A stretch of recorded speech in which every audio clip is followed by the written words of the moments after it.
জামাত ইসলামীর যে সাংগঠনিক শক্তি আছে, জীবনদানকারী কর্মী আছে, সেই শক্তিকে মোকাবেলা করার মতন বাংলাদেশের কোনো দল নেই। আমাদের বিভিন্ন কারণে ভোটার কম হতে পারে, কিন্তু সাংগঠনিক শক্তিকে মোকাবেলা করার মতন শক্তি বাংলাদেশে কিন্তু এখন রেয়ার। যারা এটা মোকাবেলা করতে চেয়েছিল এতদিন, প্রশাসন দিয়ে তাদের সমস্ত নেতা কর্মীরা রেকর্ড ভঙ্গ করে দেশ ছেড়ে তারা ভারতে পালিয়ে গেছে। যারা আল্লাহকে রব হিসেবে মেনে নেয় এবং সেই কথার পরে দৃঢ় থাকে, আল্লাহ তাআলা কিয়ামত পর্যন্ত তাদেরকে ফেরেশতা দিয়ে সাহায্য করবেন। আপনারা যদি আমাদের সাথে থাকেন, আমরা মার্কেটে মার্কেটে কমিটি করে আমরা চাঁদাবাজ মুক্ত, দখলদার মুক্ত মার্কেট এবং সমাজ তৈরি করব ইনশাআল্লাহ। আসসালামু আলাইকুম ওয়া রাহমাতুল্লাহি তাআলা ওয়া বারাকাতুহু। আপনাদের সাথে আমরা মিলিত হতে পেরে আল্লাহর শুকরিয়া আদায় করছি, আলহামদুলিল্লাহ। দীর্ঘ 16টি বছর আমরা আপনাদেরকে আমাদের বুকের সাথে টেনে নিতে পারি নাই। আমরা আপনাদের কাছে সালাম পাঠিয়েছি, দোয়ার জন্য চিরকুট লিখেছি, অনেক সময় পত্রিকায় বলেছি, আপনারা প্রাণ ভরে দোয়া করেছেন। কখনো জায়নামাজে চোখের পানি ছেড়ে দিয়ে আপনারা এই মজলুম সংগঠনের জন্য দোয়া করেছেন। আমরা বিশ্বাস করি আপনাদের চোখের পানি আল্লাহ তাআলা কবুল করেছেন। দেখেন, আব্রাহা যখন হস্তি বাহিনী নিয়ে কাবা শরীফ ধ্বংসের জন্য এগিয়ে এসেছিল, তখন কাবা শরীফের রক্ষণাবেক্ষণের দায়িত্ব ছিল আল্লাহ রসুল সাল্লাল্লাহু আলাইহি সাল্লামের দাদা আব্দুল মুত্তালিবের। আব্দুল মুত্তালিব মক্কার জনগণকে এসে বলেছিল যে এই কাবা আল্লাহর ঘর, আসো আমরা সবাই মিলে এই ঘর রক্ষা করি। সবাই বলল যে আব্রাহার মতন শক্তিকে মোকাবেলা করা সম্ভব না, কাজেই আমরা কেউ এটা পারবো না, আমরা চলে গেলাম মক্কা ছেড়ে। আব্দুল মুত্তালিব কি করলেন, কাবার চত্বরে যে কাবার মালিকের কাছে একা দাঁড়িয়ে এ কথাই বললেন যে রব্বুল আলামিন, তোমার ঘর রক্ষার জন্য আমি সবার কাছে আহ্বান জানিয়েছি, কেউ সাড়া দেয় নাই। আমি একা আর কি করব, আমিও চলে যাচ্ছি, তোমার ঘর তুমি রক্ষা করো। আল্লাহ তাআলা কি রক্ষা করেছিলেন? ওয়া আরসালা আলাইহিম তায়রান আবাবিল। আল্লাহ তাআলা ছোট ছোট পাখির ঝাঁক পাঠিয়ে কাবাকে রক্ষা করেছিলেন। ফাজআলাহুম কাসফিম মাকুল। তারা ভক্ষিত ভুসির ন্যায় তাদের হস্তি বাহিনী কি হয়ে গিয়েছিল, নাস্তানাবুদ হয়ে গেছিল, তার নিশানাও ছিল না। এই বাংলাদেশের মানুষ বহুবার সিদ্ধান্ত নিয়ে এই জালিম শেখ হাসিনা এবং আওয়ামী লীগকে তাদের জুলুম থেকে জনগণকে রক্ষার জন্য কয়েক দফা চেষ্টা করেছে এই জালিম সরকারকে হটানোর জন্য। বহু রক্ত গিয়েছে, বহু মানুষ গুম হয়েছে, খুন হয়েছে, বহু ব্যবসা প্রতিষ্ঠান ধ্বংস হয়ে গেছে, কিন্তু শেখ হাসিনা এই জালিম দীর্ঘ 3টা টার্ম বিনা নির্বাচনে তারা ক্ষমতায় থেকেছে। আল্লাহ তাআলার কাছে মজলুমের চোখের পানি আরশে আজিমে কি হয়েছে, কবুল হয়েছে। আল্লাহ একটা ছোট্ট ঘটনাকে কেন্দ্র করে, একটা কুটা সংস্কার বৈষম্য বিরোধী আন্দোলনকে কেন্দ্র করে শেখ হাসিনার ক্ষমতাকে আল্লাহ তাআলা কি করে দিলেন। এবং যারা সেই দিন ঢাকা শহরকে দেখেছেন, তার বিগত কয়েকদিন আগে থেকে দেখেছেন, আমি নিজেও সেদিন রাজপথে ছিলাম, আমি দেখেছি এই আবাবিল পাঠিয়ে যেভাবে আল্লাহ তাআলা তার ঘর রক্ষা করেছিলেন, ফেরেশতা নামী আল্লাহ তাআলা বাংলাদেশকে রক্ষা করেছে। সেদিন শুধু জনগণ আসে নাই, জনগণের সাথে আসমানের ফেরেশতারা যোগ হয়েছিল। এত মানুষ কোত্থেকে নেমে আসে? বহুবার তো মানুষ নেমে এসেছে, কিন্তু কাজ তো হয় নাই, কারণ জীবন বাজি রাখার একদল লোক তৈরি হয়েছিল। বহুবার আন্দোলন হয়েছে, কিন্তু জীবন বাজি রাখার আন্দোলন হয় নাই। এবার প্রশাসন বাধ্য হয়ে বলেছে যে একটাকে গুলি করি, একটাই পড়ে যায়, বাকি সব দাঁড়িয়ে থাকে। তারা কারা বলেন? তারা আল্লাহর ফেরেশতা, যারা এই মাজলুম মানুষদেরকে 18 কোটি মানুষকে মুক্তি দেওয়ার জন্য এসেছে। সমস্ত জায়গা থেকে মানুষকে উঠানো গেছে, কিন্তু যাত্রাবাড়ি শনিরাকড়া এই রোড থেকে কোনো একটি মুহূর্তের জন্য মানুষকে কি করা যায় নাই, উঠিয়ে দেওয়া যায় নাই। তারা কারা একটু ভেবে দেখবেন। আল্লাহ তাআলা কোরআনুল কারিমে বলেছেন, আমি কি আমার এই বক্তব্য কিন্তু নিজে বানিয়ে দিচ্ছি না। ইন্নাল্লাযীনা ক্বালু রাব্বুনা আল্লাহ সুম্মা ইসতাকামু তাতানাজ্জালু আলাইহিমুল মালায়েকা।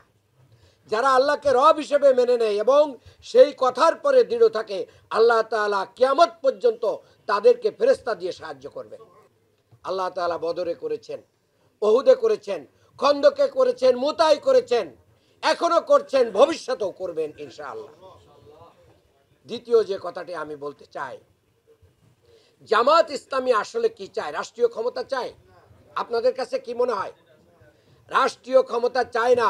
জামাত ইসলামী একদল মানুষ তৈরি করতে চায়, একটা সমাজ করতে চায়, যেই সমাজের মাধ্যমে মানুষ কোরআন এবং সুন্নাহর অনুসরণের মাধ্যম দিয়ে জাহান্নামের পথ থেকে নিজেকে বাঁচিয়ে তারা জান্নাতের পথে এগিয়ে যাবে, এটাই চাই।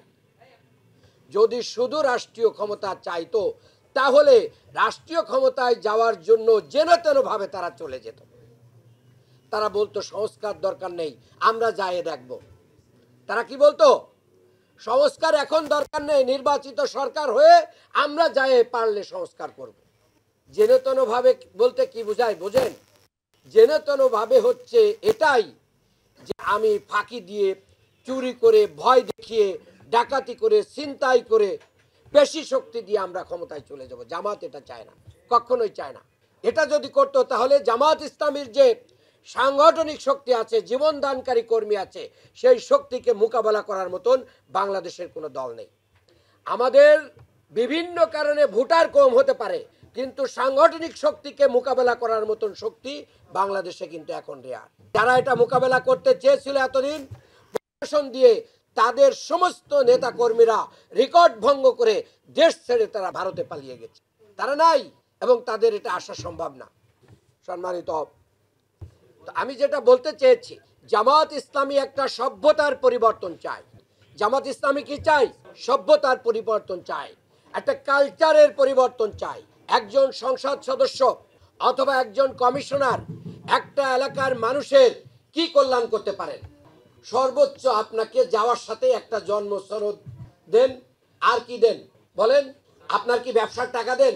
বরঞ্চ এমন কমিশনার আছে, এমন সংসদ সদস্য আছে, লোক পাঠায় দিয়ে বলে অমুক ব্যবসা আপনার দোকান থেকে এত লাখ পাঠাই দেন, অমুক মার্কেট তোমরা এত লাখ, এই রাস্তা দিয়ে গাড়ি চলবে, চাঁদাবাজি কাগজ নিয়ে দাঁড়ায় থাকে। এই কাগজের ভাগ কার কাছে যায় ভাই? এই রাস্তার এই চাঁদাবাজির টাকা কার হাতে যায়?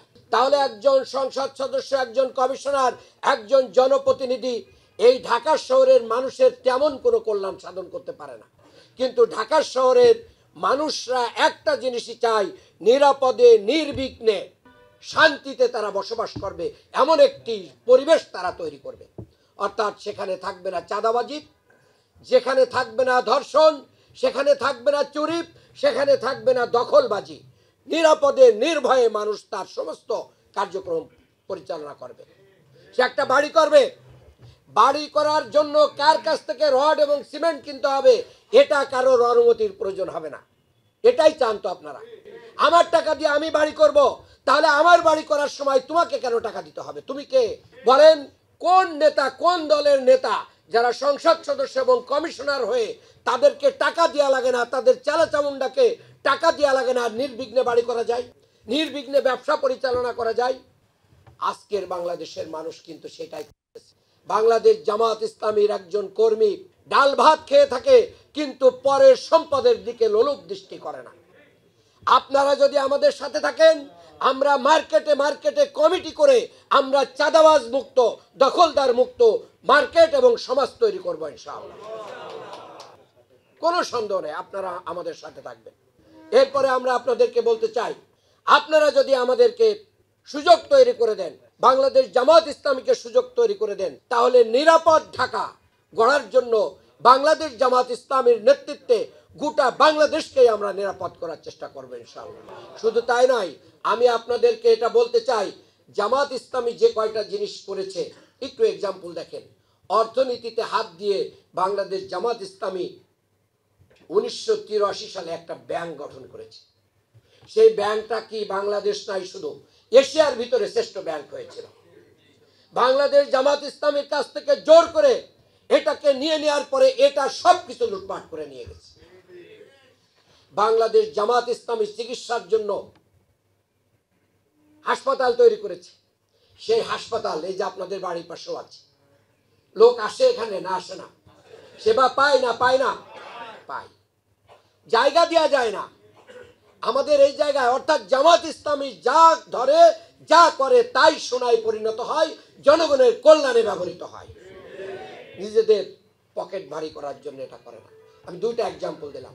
এরপরে আমি আপনাদেরকে বলতে চাই, জামাত ইসলামী আগামী দিনে আপনাদের সন্তানদেরকে সুসন্তান হিসেবে গড়ে তোলার জন্য এখনো শিক্ষা খাতে আমরা কাজ করছি, ভবিষ্যতেও আমরা শিক্ষা নিয়ে কাজ করবো ইনশাআল্লাহ। বাংলাদেশের মানুষকে ভারতের কাছে আমাদের শিক্ষা নিতে যাওয়ার কোনো প্রয়োজন হবে না। আর ভারত যে দাদাগিরিটা করতেছে, মনে করছে বাংলাদেশকে তারা দেখিয়ে দিবে। কি দেখিয়ে দিবে? বাংলাদেশকে দেখাতে যে তারাই দেখে যাবে ইনশাআল্লাহ। আফগানিস্তানকে তৎকালীন পরাশক্তি রাশিয়া দেখিয়ে দিতে চেয়েছিল। রাশিয়া কি আছে? আছে বলেন? তারপরে আমেরিকা এসেছিল, আমেরিকা কি আছে? নাই। এই দখলদারি বাংলাদেশে চলবে না ইনশাআল্লাহ। বাংলাদেশের জনগণই ফয়সালা করবে যে বাংলাদেশের জনগণ কিভাবে কি তাদের দেশ পরিচালনা করবে। সর্বশেষ ব্যবসায়ীদের উদ্দেশ্যে একটি কথা বলতে চাই, ইন্ডিয়ার বাণিজ্য যদি বাংলাদেশের 18 কোটি 20 কোটি মানুষের সাথে না থাকে, তাহলে বাংলাদেশের চেয়ে আগামী দিনে ইন্ডিয়ার সমস্যা বেশি। এই যে দেশের 60 কোটি, বিবিসির জরিপ, বিবিসি বলছে 60 কোটি মানুষ যেই দেশের মানে তাদের টয়লেট নেই, তারা রাস্তার পাশে বাথরুম করে। আপনারা মনে করেন না যে পারমাণবিক বোমা থাকলেই তারা অনেক শক্তিশালী দেশ হয়ে যায়, সেনাবাহিনী সমৃদ্ধ হলে তাদের কি সমৃদ্ধ হয়ে যায় না। যে দেশের বহু কৃষক প্রতি বছর আত্মহত্যা করে, এখন তাদের হোটেলে কি নাই? ক্রেতা নাই, হাসপাতাল শূন্য হয়ে গেছে। এখন পররাষ্ট্র সচিবকে পাঠায় দিয়ে বলতেছে আসো কিভাবে কি করা যায়।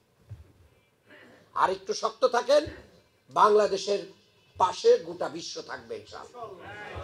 আমরা কারোর গোলাম না, আমরা গোলামির জাতি না। ইংরেজদের বিপক্ষে যদি তারা দালালি এবং গোলামি না করত, তাহলে বহু আগে আমরা ব্রিটিশদের থেকে স্বাধীন হয়ে যেতাম। মুসলমানদের নেতৃত্বেই আমরা ব্রিটিশদের থেকে স্বাধীনতা পেয়েছি, 47-এও পেয়েছি এবং 71-এও এই দেশের মানুষরা, আওয়ামী লীগ নয়, এই দেশের মানুষরাই যুদ্ধ করে, আপনারা যুদ্ধ করে এই দেশ স্বাধীন করেছেন।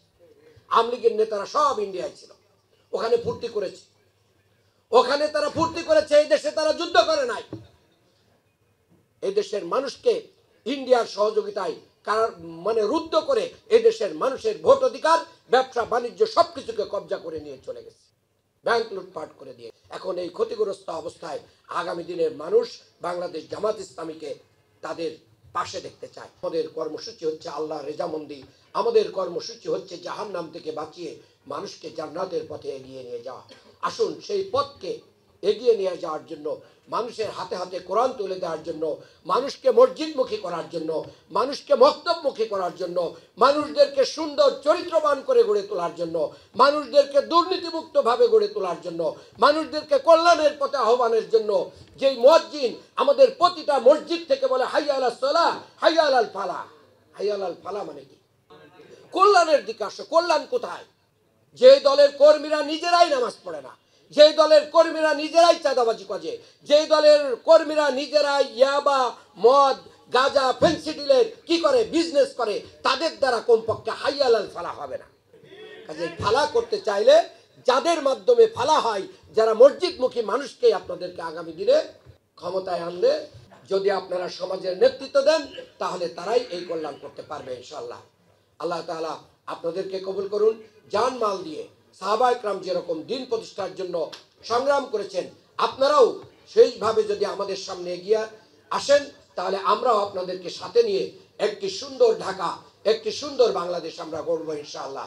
আসসালামু আলাইকুম ওয়া রাহমাতুল্লাহি তাআলা ওয়া বারাকাতুহু।